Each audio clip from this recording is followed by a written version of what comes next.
Hey, welcome back to my channel. I want to start today's video with this book that was gifted to me by a yoga instructor. She told me that Iker was super famous and you must read this book. I was like, okay, thank you, I will read it. And guess what? When I was reading it, I was laughing on the floor. It was super funny.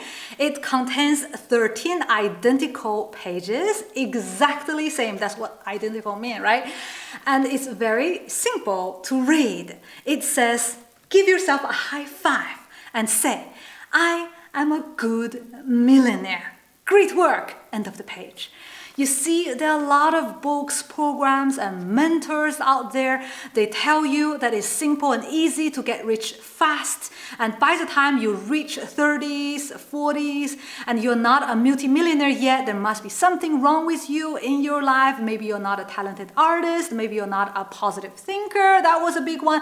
Maybe you're not a risk taker. And if you do everything right, you should make your first $1 million already. But guess what? We have a lot of survivor's bias today because we see on TV, in the news, we see there is an artist who sold a banana on the wharf for $150,000 and you're like, oh, it's easy to make that crazy amount of money as an artist. I want to become an artist tomorrow.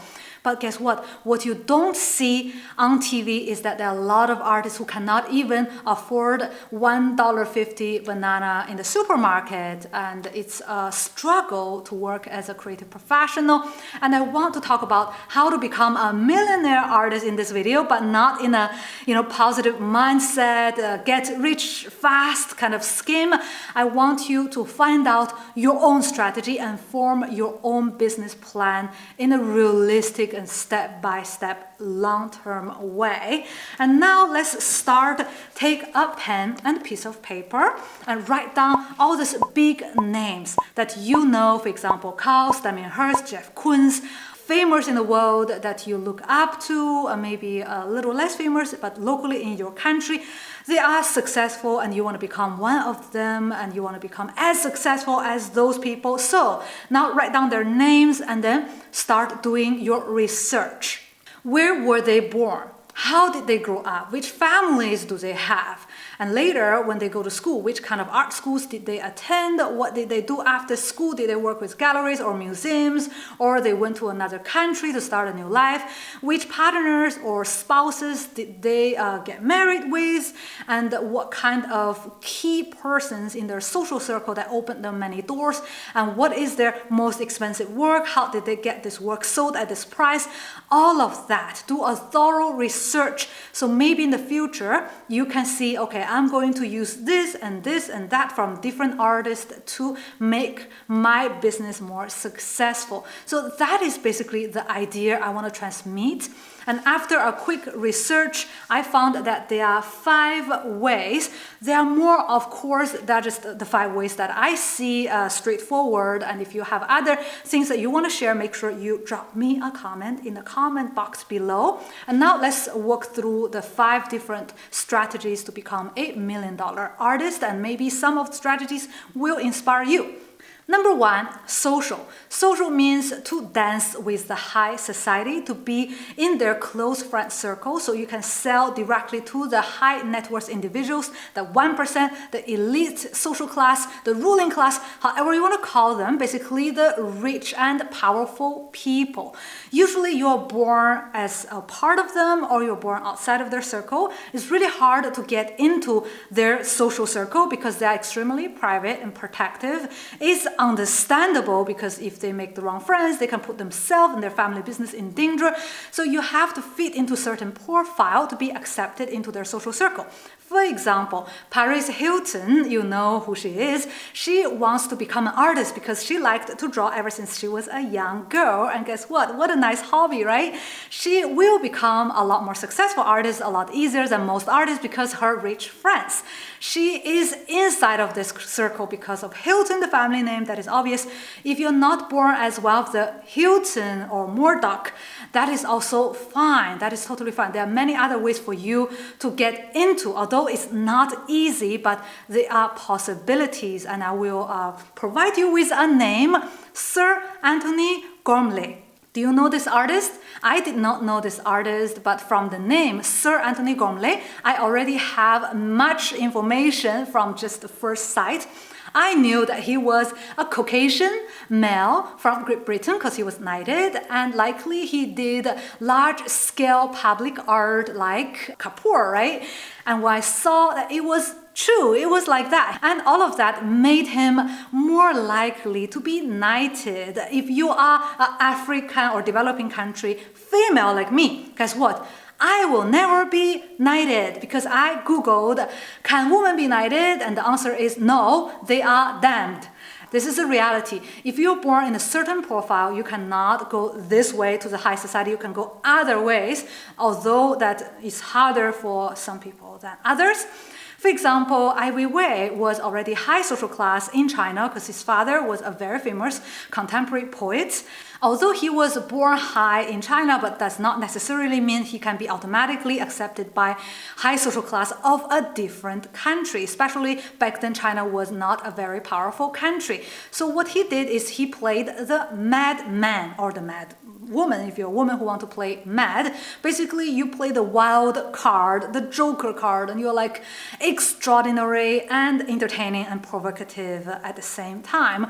Most Chinese artists are known as academic, serious, and a little bit, boring and ordinary, but super technical in a way. So this is the cliche, the stereotyping of Chinese artists, and he broke that image by presenting himself as this crazy, provocative guy. And guess what? He was an activist artist and can be well accepted in some other society outside of China. So he could have a bigger success faster than if he would not have played this card. And maybe you don't want to be with the high social class because it's a lot of constraint, because you have to fit into that profile and you don't want to pretend to be someone you're not. Then let's look at the second approach. That is the financial approach. Basically, you turn your art project into a startup project and work with the capitals, the venture capitals, angel investors. You can also incubate other artists in your project and work as an investor yourself. For example, 30 years ago, Ullens, this very wealthy and famous important art collector couple, went to China and incubated a lot of Chinese artists, and they just bought everything they have ever painted and give them a lot of money and say, now you worry about nothing but making art. And it's a buyout, it's a sellout, but it's a mutually beneficial and it's voluntary. It's actually quite good because you are who you are. You can be true to yourself in a personal level. You don't have to socialize with the wealthy, marry a wealthy, and be, friends to them. You can just work with money. If you're comfortable with how venture capitals work, then this is a very good option for people who are extremely business savvy. Number 3, institutional. This is the fairest and the most straightforward way for most artists. Basically, you win some awards, you get accepted by some museums or very highly academic galleries, and work with the curators to get commissioned by the government for a lot of money, so you can make big projects. And this is a very, very secure way if you go through the academic route. For example, BFA, MFA, PhD, postdoctorate after 12 years of study, then you will be offered a research position in-house in a museum, and then you will meet a lot of important key figures, and your art maybe will end up in the art history, more likely because histories are written by the institutions and academic people. So for most artists who don't want to work with money and don't want to work with wealthy people, this is the most democratic way. You just have to go through the education that is absolutely necessary. And I will give you an example of an artist, Takashi Murakami, a Japanese artist. He was offered a residency program sponsored by MoMA, and then after many doors opened for him, and he took the risks, but then he also get the success in return. So if you are very good in this environment, you're very academic, and you speak multiple languages, then this is a very, very good option for artists who don't have a lot of money and who are not from a very wealthy family background. Number 4, digital. This is rather a recent way. Basically, you become a social media influencer, Instagram hot babe / artist, and you gain millions of followers. And this way you can become a pop culture icon, a meme, a trending topic. If you are an activist artist, this is a great opportunity today to get your message through to millions of people, and you will not be constrained by the official media, by the government, and you can make a movement as an artist, as a public figure, as an activist, and it can be very interesting for some of you.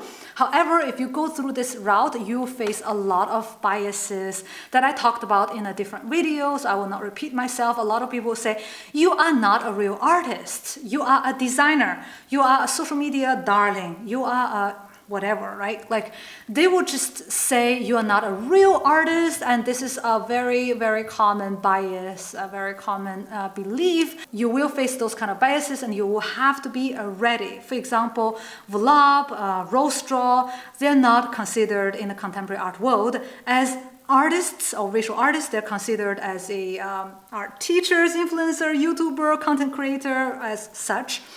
There are other examples such as Cullen. He worked very hard after getting famous, and then he became a rather contemporary artist towards the institutional route, and he tried very hard to get into a different route. You can use several different strategies. It's not mutually exclusive, so I would say it's a good idea once you get yourself insta-famous, quickly switch to other kind of routes to avoid the biases and the resistance that you might face.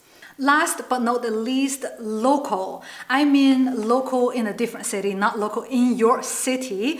New York, Los Angeles, Miami, Berlin, London, Paris, Amsterdam. There are a lot of cities that becomes the center of attention in the art world, in the art market. You just hop from cities to cities to get traction, to meet important people, art collectors, to meet them face to face and establish the contact, so you optimize your opportunities of being discovered and to work on future collaborative projects with other famous artists, local artists, and you can meet different local artists by like moving yourself from cities to cities.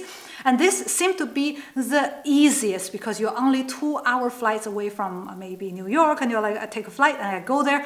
It's actually not that simple and straightforward. I know many artists who sacrificed a lot. They leave their family behind, they leave their friends behind, they live in a new city, in a small apartment, they don't have anybody to talk to, they're very lonely, and they don't have the language or the contacts, and it takes a few years for them to break through the silos and get into the community, and then maybe after a few years the place is not trending anymore, you have to move again. So it's a lot of moving, it's a lot of daunting feeling of not sure what's going to happen in the future. There is an example, I would say Marina Abramovic. She moved from Serbia, her home country, to Amsterdam in her early years so that she could meet new people and to make art more freely. And then she worked and moved to Berlin and Paris and then everywhere in the world so she could have more opportunities. And guess what? She did not have a long-lasting marriage nor children, but this is a part of the sacrifice that she had to make. If you travel from cities to cities, then you will be able to get the best of different parts of the world, get to see the world before it collapses, and maybe it is something very, very interesting for you, and this can be your strategy. Now you have heard all the 5 different ways to become a $1 million artist. From the research I did, if you have other kind of findings you want to share with us, make sure you drop me a message in the comment box below. Thank you very much for listening to me. See you in the next video.